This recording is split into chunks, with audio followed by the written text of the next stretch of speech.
London, 1816.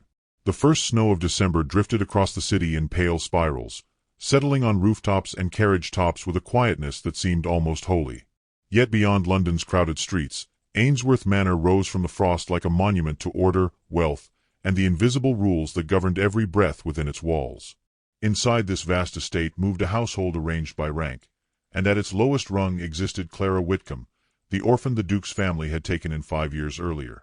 She had arrived with nothing but her mother's locket and a borrowed sense of belonging, both of which had grown fainter with each passing season.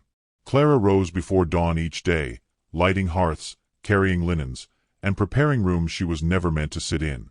The servants treated her as neither kin nor colleague, but as something in between, an obligation that demanded little attention. The family regarded her with rigid courtesy, careful never to acknowledge her as anything more than a reminder of a promise made out of duty. She had learned to bow her head, to speak softly, and to accept reprimands with steady composure, though each one left a muted ache that simmered beneath the surface of her calm. On a cold morning thick with the scent of pine and coal smoke, the Duchess hosted a small gathering of ladies for tea. Clara was ordered to serve. She arranged the silver tray with practiced care, smoothing her apron until the last thread lay flat.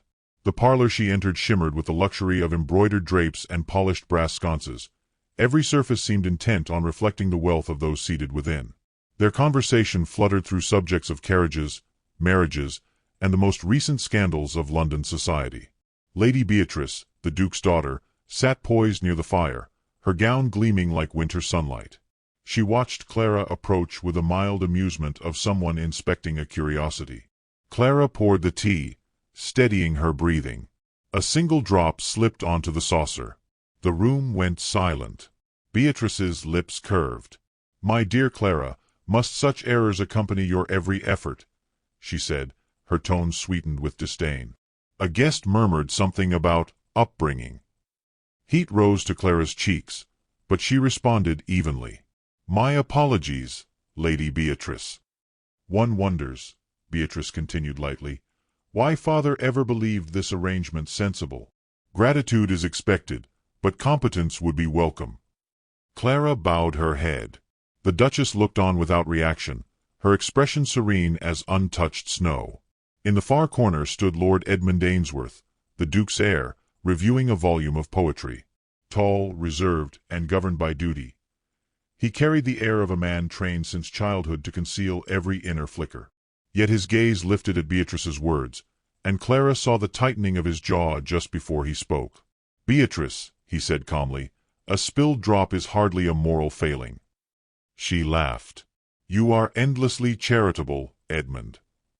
"Courtesy," he replied, closing the book with quiet firmness, "is expected of all ranks." A ripple of unease passed across the room. Clara backed away with the tray, unsettled not by the ridicule but by the unexpected defense. Edmund had always been polite, but never had he openly challenged his sister.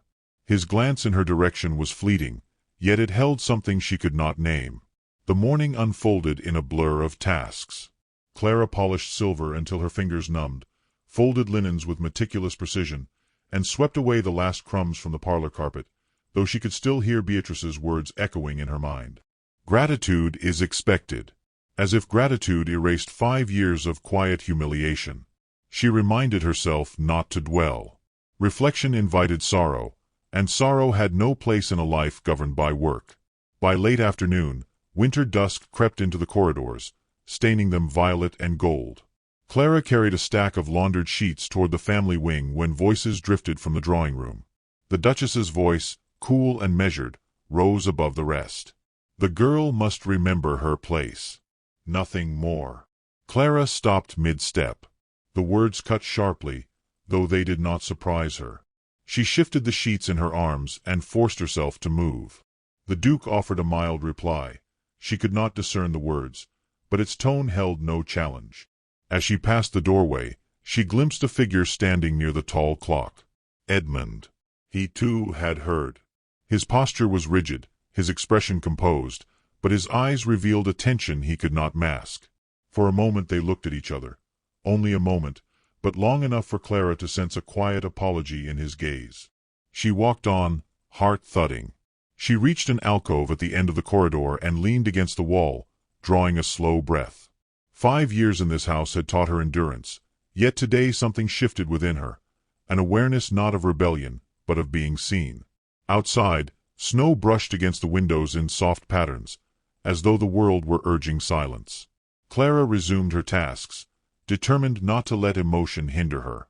But the thought lingered, delicate and persistent. Edmund had spoken for her, twice in one day. Far behind her, the drawing-room settled back into its comfortable rhythm, unaware of the small fracture that had appeared in the household's well-ordered indifference. Edmund remained where he stood, gaze fixed on the corridor Clara had taken, as though he sensed that the balance of the manor had tilted ever so slightly. Clara returned to the servants' hall with measured steps, aware of the creak of the floorboards and the scent of drying herbs overhead. She folded the remaining linens, aligning each edge with careful precision, trying to steady the unease within her. The earlier moments in the parlor replayed again and again. Beatrice's scorn, the Duchess's indifference, and Edmund's unexpected intervention that lingered like a quiet warmth she dared not examine too closely. To clear her thoughts, Clara stepped into the courtyard to gather firewood. Snow softened the stones beneath her feet, and the cold air wrapped around her like a cleansing breath. She paused beneath the archway, gazing at the glowing windows, aware of her distance from the world inside them. Yet for the first time, that distance did not feel quite so absolute. She returned indoors and placed the wood by the hearth. The warmth steadied her. Whatever the household believed about her place, she sensed a shift, slight but real. Someone had seen her, not as a burden, but as a person. Elsewhere, Edmund walked the portrait gallery, his thoughts unsettled. He told himself he had only acted out of fairness, yet he could not ignore the quiet endurance in Clara's face or the sting of his mother's words. Duty urged silence, but conscience tugged harder. As night settled over Ainsworth Manor, both carried unspoken reflections into the quiet, unaware that the course of the household had already begun to turn. And in that stillness, the manor seemed to listen, as though the ancient walls themselves sensed the subtle fracture in custom. Snow thickened outside, muting every distant sound. Clara drew a slow breath, and Edmund paused mid-step, each feeling a shift they could neither name nor ignore tonight. Preparations for the Ainsworth Christmas ball began before sunrise, stirring the manor into a rare frenzy that blurred the usual hierarchy. Footmen hurried through corridors with garlands of holly. Seamstresses carried bolts of satin past the scullery, and a chorus of bells echoed as chandeliers were lowered for polishing. Clara moved through the rush with practiced efficiency, though each room she entered reminded her how invisible she remained within the household she served. Her hands worked steadily, but her mind lingered on the strange awareness awakened in her after Edmund's quiet interventions. She told herself not to dwell on them, yet the memory of his voice, calm, unwavering, returned with stubborn persistence. The ball, held annually, was the most scrutinized event in the region, a stage upon which alliances were shaped and reputations tested. For Clara, it brought only longer hours and sharper gazes. On this particular morning, she had been tasked with delivering inventory lists to the library, a room she seldom entered except to dust. The space greeted her with its familiar scent of parchment and mahogany, softened by the glow of a single lamp. She hesitated a moment at the threshold, then stepped inside. Edmund was already there, standing beside a towering shelf, perusing a poem bound in dark leather. He looked up as she approached. His expression, usually composed to the point of austerity, softened almost imperceptibly. Clara offered the papers with a respectful bow of her head, intending to retreat quickly. "Miss Whitcombe," he said, halting her, "you work endlessly. Has anyone offered you rest today?" She blinked, surprised. "Rest is rarely required, my lord." He closed the book gently, his manner thoughtful. "I have seen your diligence for years. It is not rest you lack, but recognition." She swallowed a faint ache. "It is generous of you to say so." He studied her face, as though searching for something unspoken. Then, with uncharacteristic hesitation, he reached toward a nearby table and lifted another book, its cover lighter, adorned with delicate gilding. "This was one of my mother's favorites. Poetry of a softer sort. I believe you might appreciate it." Clara's breath caught. A nobleman offering a book to someone of her station risked misinterpretation. She looked at him in alarm, but his gaze held steady, marked not by recklessness, but by quiet conviction. "I cannot accept." "You can deliver it," he interrupted gently, "to your own keeping." His phrasing preserved propriety but left no doubt of his intention.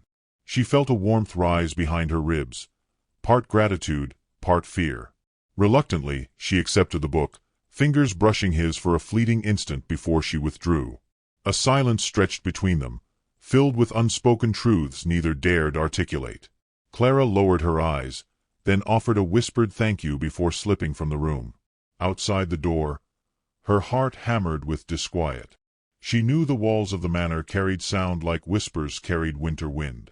A single misunderstanding could sweep through the household with the destructive force of a storm. Her fears proved justified. As she crossed the hall, a maid emerged from the corner, eyes sharp with curiosity. Her gaze darted to the book in Clara's hands, and a smirk tugged at her mouth, an expression that promised rumors would soon bloom faster than winter roses. Clara hurried away, praying the matter would dissolve quietly. By late afternoon, murmurs trailed her like shadows. Servants exchanged glances as she passed, and Clara sensed the story had already grown beyond recognition. That Edmund had summoned her, that he had lingered too close, that his interest exceeded mere civility. She felt her stomach tighten. In a house ruled by decorum, the suggestion alone could bring humiliation. Her fears solidified when the Duchess summoned her to the morning room. The chamber, bathed in pale winter light, felt colder than any corridor. The Duchess sat at her writing desk, posture pristine, fingers poised above stationery. Beatrice lounged nearby, twirling a strand of pearls. "I have been informed," the Duchess said without looking up, "that you were seen leaving the library with a book that does not belong to you." Clara steadied her voice. "Lord Edmund asked me to deliver it, Your Grace." Beatrice laughed softly. "To whom?" "Yourself." Clara lowered her gaze. "He believed its contents might be of comfort." The Duchess finally lifted her eyes. They were cool and unreadable. "Comfort may be found in duty, Miss Whitcombe, not in overstepping boundaries that were established for your protection."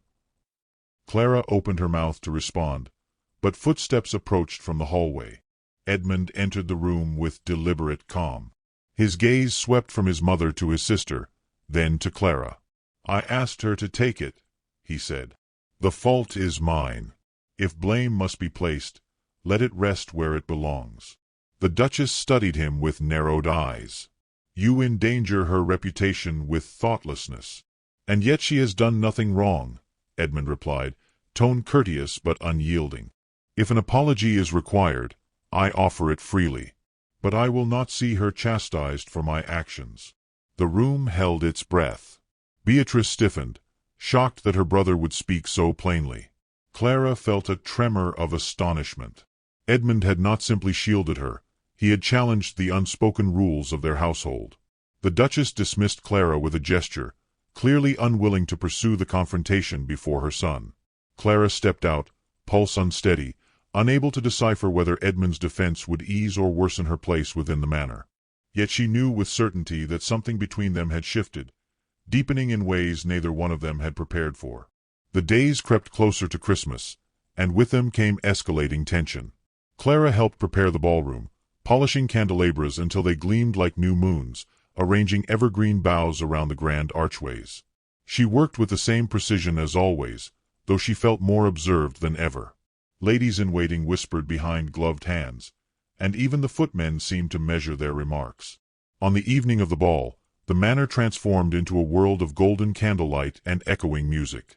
Guests arrived in a glittering procession, their gowns sweeping across marble floors, their jewels catching every flicker of flame.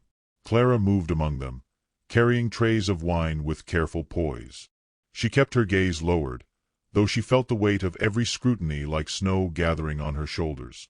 Near midnight, while she navigated through a cluster of guests, Beatrice stepped into her path with an expression far too bright. The floor gleamed beneath Clara's feet, polished to an unforgiving sheen. In one graceful, deliberate motion, Beatrice shifted her hem, sending Clara's toe against a raised edge of carpet. The tray jolted. Glasses shattered. A cascade of crimson wine splashed across the floor. Laughter rippled through the crowd. Clara froze, humiliation burning her cheeks. She bent to gather the fragments, hands trembling despite her efforts to remain composed. Then a hand appeared beside hers. Not her own, not a servant's, but Edmund's. He knelt. In front of everyone. "It was an accident," he said, voice steady. "And it will not be made a spectacle." The laughter died instantly. A hush swept the ballroom as if the chandeliers themselves were holding their breath. Clara stared at Edmund, her shock mirrored in the widened eyes of the guests. His gesture was not only bold, it crossed the fragile boundary that separated her world from his. Clara rose slowly, unsure if she should flee or speak or simply disappear. Edmund stood beside her, meeting the stares around them with unshaken calm. The silence thickened, carrying implications neither of them could fully grasp. As Clara slipped away to fetch a cloth, she sensed that the night had marked something irreversible. The manor's whispering halls would not forget what they had witnessed. And as Edmund watched her retreat through the crowd, his expression revealed a dawning certainty. A line had been crossed, not in scandal, but in allegiance, and perhaps in something deeper still. The morning after the ball arrived with a brittle stillness, as though the manor itself were stunned by what it had witnessed the night before. Frost clung to the window panes in pale patterns resembling delicate lace, and the hush that settled through the corridors felt heavier than usual, thick with whispers and speculations that Clara could not escape. Servants glanced at her with sidelong curiosity, their expressions shifting between pity, suspicion, and something close to awe. Clara kept her head bowed, performing each task with mechanical precision, though her thoughts reeled each time she recalled Edmund kneeling beside her in the full glow of the chandeliers. That single gesture had cracked the manor's elegant facade in a way she feared could not be repaired. By midday, Amelia the housekeeper summoned Clara to the west corridor with instructions so vague they bred unease. Clara obeyed, carrying a basket of linens as a pretense for usefulness. She reached the long gallery and paused when she realized no one waited for her. Instead, the corridor stretched into quiet shadows, lit only by the cold gleam of winter sunlight filtering through tall windows. She turned to retreat, only to hear measured footsteps behind her. Edmund emerged from the adjoining hallway, his expression solemn yet not severe. Clara stiffened, unsure whether to curtsy or flee. He halted several paces from her, as though mindful of how any closeness might be misconstrued. For a moment, neither spoke. She sensed he was searching for words heavy enough to acknowledge the consequences of the night before. "Miss Whitcombe," he began softly, "I understand the burden I have placed upon you." Her fingers tightened on the linen basket. "My lord, you owe me no explanation. I should not have been in the ballroom. The fault was mine." His gaze sharpened with quiet disagreement. "The fault was not yours, and the impropriety was mine alone." Clara felt heat rise to her cheeks. "You endangered your own standing. People will say." "They already have," he interrupted gently. "Rumors flourish in this household like ivy along stone." She lowered her head. "Then why intervene?" Edmund exhaled, a controlled release of tension. "Because I could not remain still while cruelty played out before me." He paused, then added in a quieter tone, "Because I have remained still for far too long." The words unsettled her more than the silence that preceded them. She sensed a deeper truth beneath his measured tone, one he was not yet prepared to name. Before she could respond, Amelia's distant voice echoed down the hall, calling for another maid. Edmund straightened, restraint tightening around him again. "This is not a suitable place for conversation," he said. "Meet me later, in the conservatory, once the household settles for evening." The request startled her. The conservatory was seldom used during winter except for tending delicate orchids and citrus plants. A private meeting there risked misinterpretation, yet his expression held no trace of impropriety, only sincerity, earnest and unsettling. Clara hesitated, then offered a small nod before turning away. The rest of the day passed in a haze. She washed crystal glasses, arranged ribbons for the Duchess's embroidery, and swept the marble steps, but every task was performed with the knowledge that something significant waited in the evening shadows. She feared what Edmund might say, feared even more what he might not say. By twilight, The manor settled into its nightly rhythm, candles dimming one by one, footsteps fading, doors closing softly down long corridors. Clara wrapped her shawl tightly as she approached the conservatory, the air growing colder with each step. She pushed the glass door open and stepped into a world transformed. Warmth enveloped her at once, the air humid from the orchids clustered along the stone tables. Moonlight filtered through the frosted ceiling, casting the plants in a pale glow that made them appear ethereal. Water dripped from leaves with faint, rhythmic sounds that echoed in the stillness. Edmund stood near the central ferns, back turned, hands clasped behind him. He looked up when she entered, his expression shadowed by concern. Clara closed the door quietly, suddenly aware of how intimate the space felt. Too warm, too quiet, too removed from all the rules that normally governed their interactions. "Thank you for coming," he said. "I feared refusing would be seen as insolence," she replied, attempting a tone of lightness that faltered under her nerves. "I would never ask obedience of you," he said. "Only honesty." His words unsettled her more deeply than the warmth of the room. She took a cautious step forward. "What do you wish to discuss, my lord?" Edmund studied her with an intensity she had seldom seen from anyone in his family. "Last night revealed a truth I have tried to hide, even from myself. I can no longer allow silence to make a coward of me." Clara's pulse quickened. "You owe me nothing beyond courtesy. Whatever happened in the ballroom, let it be forgotten." He shook his head firmly. "I cannot forget. Not when I have watched you navigate indignity for years with a strength that shames the rest of us." Her breath caught at the unexpected praise. "Strength is merely survival, my lord." "Survival," he repeated quietly. "You speak of it as though it were a simple task." He stepped closer, though still careful to keep a respectful distance. "Clara, you have been treated with indifference that would break many. Yet you remain gentle, poised, unwilling to let bitterness root itself in you. Do you know how rare such character is in this house?" "They do not see me," she whispered.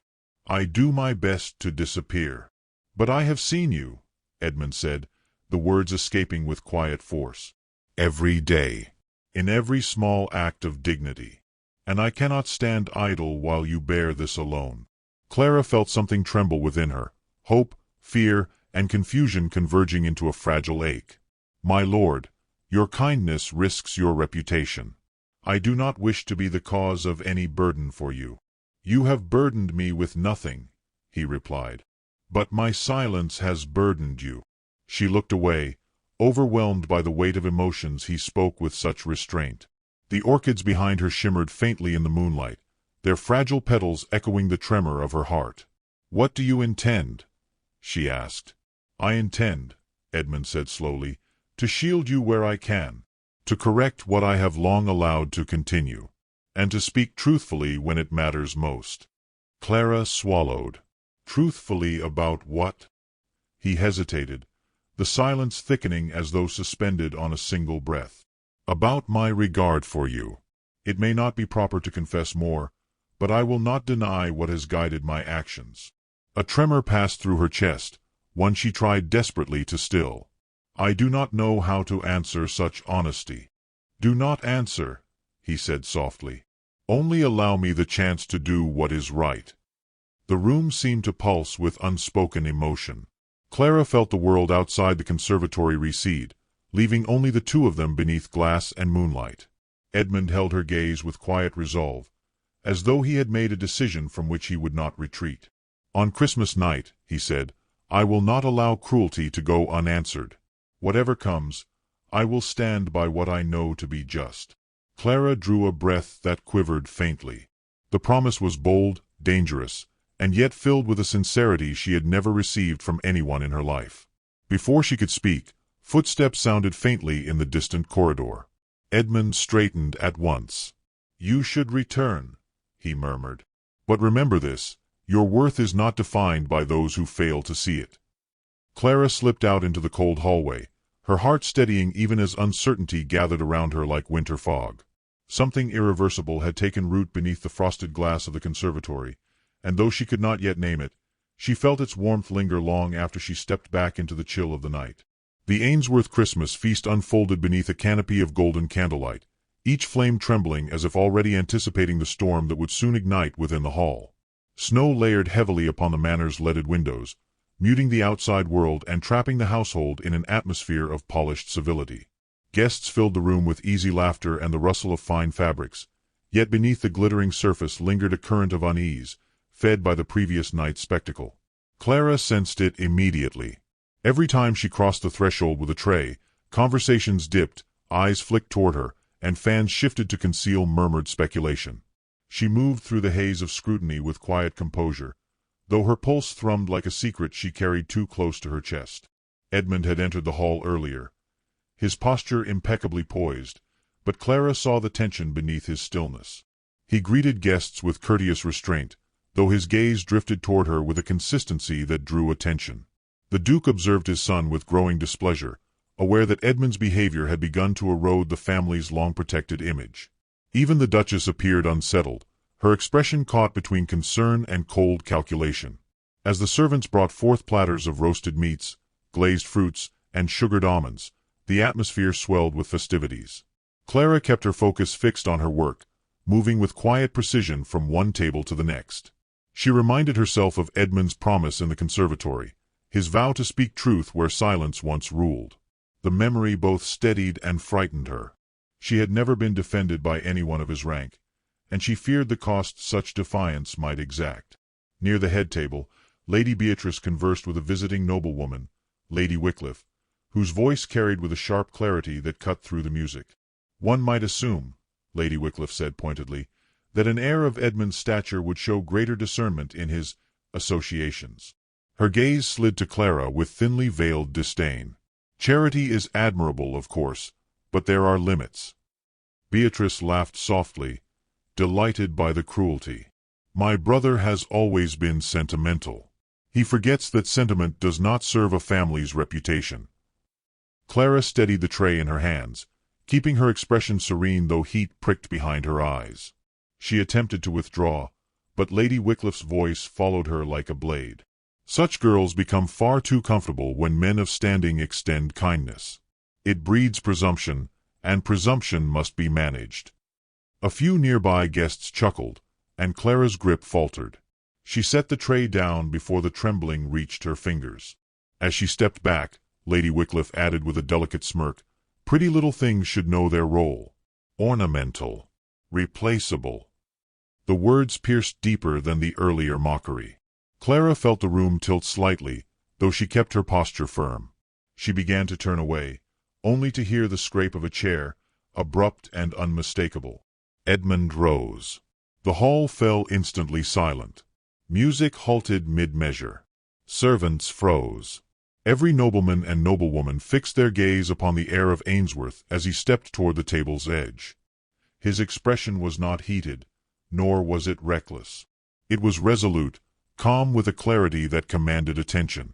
"Lady Wycliffe," Edmund said, his voice carrying with measured authority, "I must correct the misapprehension you have just shared." The woman blinked in surprise. "Misapprehension? Miss Whitcombe is neither ornamental nor replaceable," Edmund continued. "She is a member of this household and deserving of the same dignity afforded to any person under our roof." The Duchess stiffened.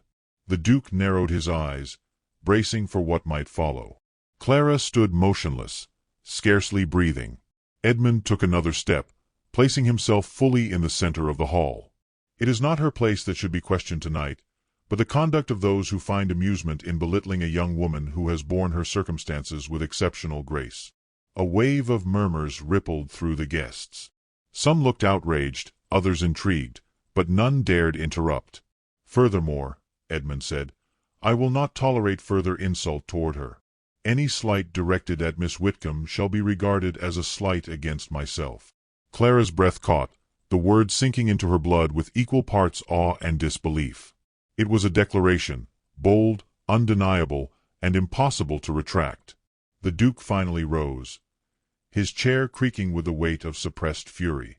Yet when he spoke, his voice was measured. "Edmund." Edmund turned toward him with steady composure. "You speak passionately," the Duke said, "but passion must not compromise prudence. Prudence, Edmund replied, is not an excuse for cowardice when justice is at stake. A few guests gasped at his boldness. The Duke exhaled slowly, recognizing defiance in his son that could not be silenced without fracturing the family's unity. "Very well," the Duke said at last. "If you insist on championing Miss Whitcombe's dignity, then let it be done with decorum, not spectacle." He looked toward Clara. "She shall no longer be assigned menial tasks unfit for someone raised as a gentlewoman. From this night forward, she will serve as a companion within the household, an elevated position and a respectable one." A hush swept through the hall, a hush of reluctant acceptance. The Duke had compromised, granting Clara legitimacy without openly challenging societal order. Clara felt the shift immediately. The eyes upon her changed, some softened, others narrowed, but all recognized that she had been lifted beyond mockery. Though her station remained modest, she now occupied a space that could not be dismissed or ridiculed without consequence. Edmund bowed his head slightly to his father, acknowledging the concession. Yet his eyes drifted toward Clara, and in them she saw something deeper, quiet triumph, and an affection he was no longer wholly concealing. The feast resumed in muted tones. Music returned, though with a tremor of uncertainty. Clara retreated to the shadowed edge of the hall, overwhelmed yet held upright by the strange lightness expanding within her chest. Later, when the guests began to disperse and the chandeliers dimmed, Edmund sought her in the corridor outside the ballroom. The hush of the late hour wrapped around them like a fragile veil. He approached with a gentleness that steadied her trembling breath. "I fear I have changed your world tonight," he said quietly.